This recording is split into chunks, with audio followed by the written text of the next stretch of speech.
আমাদেরকে দেখবেন। কোনো পরামর্শ থাকলে সেটা আমরা আপনাদের কাছ থেকে প্রত্যাশাও করি। কখনো কখনো আমরা কোনো সংবাদ আপনাদের সামনে যখন এটা ম্যাচিউর হয় না, সেটা আমরা হয়তো প্রচার করতে পারি না। সেই জায়গাগুলো আপনারা নিশ্চয়ই কনসিডার করবেন এবং যেগুলো সংবাদ হওয়ার যোগ্য এগুলি অবশ্যই আপনারা জাতির সামনে তুলে ধরবেন, এটাও আমরা প্রত্যাশা করি। আর সর্বশেষ আপনাদের কাছে বিনয়ের সাথে এইটুকুন অনুরোধ জানিয়ে আমি আমার বক্তব্য শেষ করতে চাই যে সংবাদ মাধ্যম, সাংবাদিকতা এইটি অত্যন্ত দায়িত্বশীল একটা মাধ্যম এবং একটা পেশা। এই পেশার জন্যে এই পেশাটির সঠিক দায়িত্ব পালনের ক্ষেত্রে আপনাদের অনেক বেশি দায়িত্বশীল আচরণ, অভিজ্ঞতা, জ্ঞান এগুলোর বিকল্প কোনো কিছু হতে পারে না। আমি আমাদের দেশে নিশ্চয়ই আপনারা প্রত্যেকেই আপনারা বিশ্ববিদ্যালয় পার হয়ে এখানে আসছেন, আপনাদের প্রত্যেকেরই পর্যাপ্ত পড়াশোনা আছে।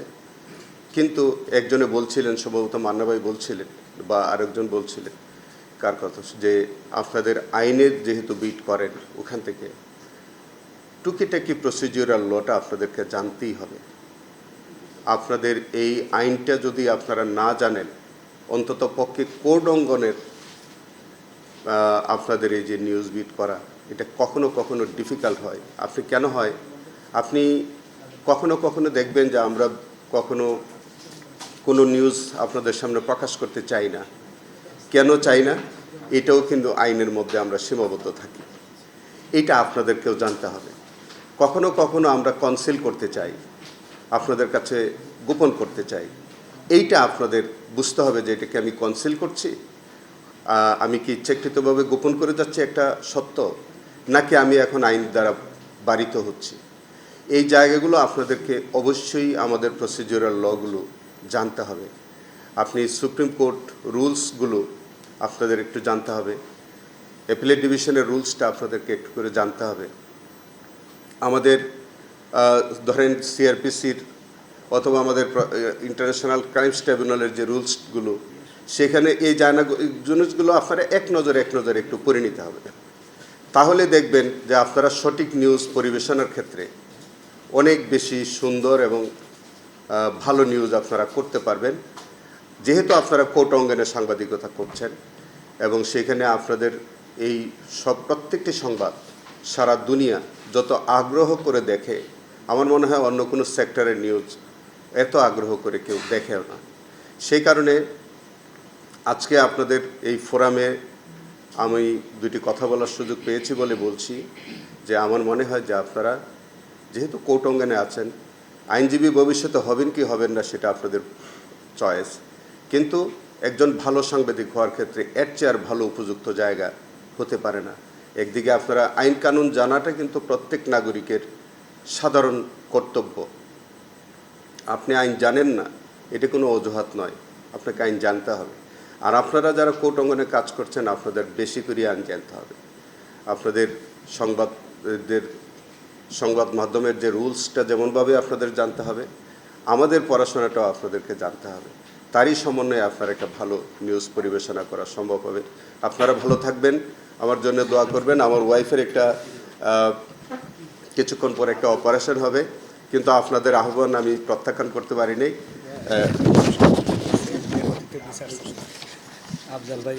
আচ্ছা, একটা আপনাদের একটা প্রশ্নের জবাব দিয়ে ফেলি। একটা প্রশ্ন এসছে যে ট্রাইব্যুনালে দাখিল হওয়া কত শতাংশ অভিযোগ প্রতিহিংসামূলক, ভুয়া, এটা নিয়ে কোনো পর্যালোচনা করা হয়েছে কিনা। আরেকটা প্রশ্ন হচ্ছে যে গতিতে বিচার চলছে, জুলাই আগামীর বিচার শেষ হতে কতদিন লাগবে। খুবই সময় উপযোগী দুইটি প্রশ্ন খুব সময় উপযোগী। আমি প্রথমটার জবাব যদি দিচ্ছি যে ট্রাইব্যুনালে দাখিল হওয়া কত শতাংশ অভিযোগ প্রতিহিংসামূলক বা ভুয়া, এটা নিয়ে কোনো পর্যালোচনা করা হয়েছে কিনা। আমি আসার পরে আমি অন্তত পক্ষে 5 থেকে 6টি মামলা আমি পুনঃতদন্তে পাঠিয়েছি এবং আপনাদেরই কয়েকজন সাংবাদিক বন্ধুদের কিছু তথ্য পরামর্শ আমি গ্রহণ করেছি এবং এইগুলো আবার পুনঃতদন্ত হয়ে কিছু কিছু এখনও পর্যন্ত তদন্তে আছে। কয়েকটি মামলা পুনঃতদন্ত হয়ে আবার আমার কাছে রিপোর্ট সাবমিট করা হয়েছে। আমি প্রত্যেকটি মামলা আপনাদের কাছে এর আগেও আমি বলেছি, প্রত্যেকটি মামলা আমি পুঙ্খানুপুঙ্খভাবে চেষ্টা করছি যাতে সঠিক রিপোর্টটা আসে এবং আমি আপনাদের মাধ্যমে আমি সারা জাতির কাছে প্রতিশ্রুতি দিয়েছি যে আমার হাত দিয়ে কোনো নিরীহ মানুষ যাতে হয়রানির শিকার না হয়। আবার এইটাও সমভাবে প্রযোজ্য, কোনো দোষী ব্যক্তি একজনও যাতে আমার হাত থেকে তারা রেহাই না পায়। তো সেই কারণে আমি এটি যেটা আপনারা বলেছেন, আমি চেষ্টা করব যে একটি অভিযোগও যাতে প্রতিহিংসামূলক না হয়, একটা অভিযোগও যাতে ভুয়া না হয় এবং একটি অভিযোগও যাতে বিতর্কের জন্ম না দেয়। সেই কারণে আমি চেষ্টা করছি, ভুলভ্রান্তির ঊর্ধ্বে আমরা কেউ না। আর যে গতিতে বিচার চলছে আপনারা বলছেন, এর চেয়ে আমাদের 2টি ট্রাইব্যুনাল কাজ করছে। ইতিমধ্যে আমাদের প্রায় 30টি মামলা, ইতিমধ্যে আরও নতুন মামলা এসছে, প্রায় 30টির মতো মামলা 2টি ট্রাইব্যুনাল বিচার কার্য করছে।